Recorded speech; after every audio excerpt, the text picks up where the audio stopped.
から2分加熱するだけで、しっとりプルップルのパンができるんだよ。もしかしたら焼いたパンより美味しいかもね。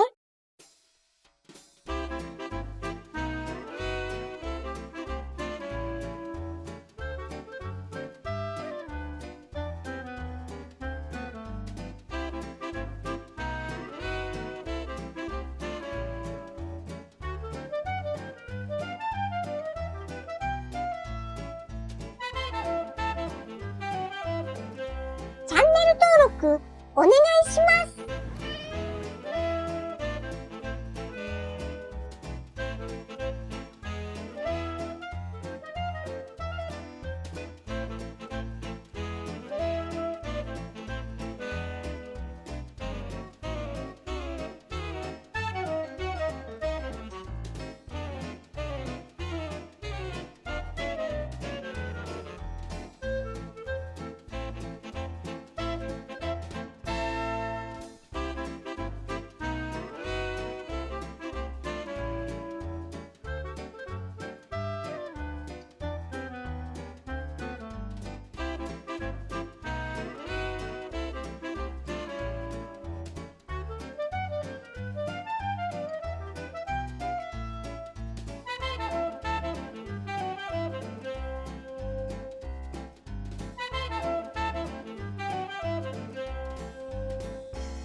生地の硬さの目安にしてね。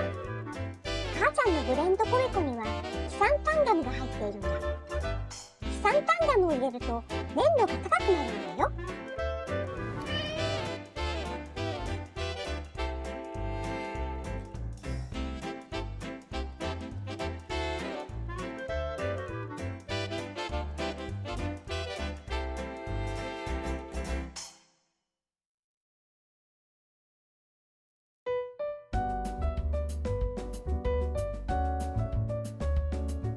10分間生地を休ませている間に、容器に油かバターを塗っておいてね。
間違えて生地を加熱しないように気をつけてね。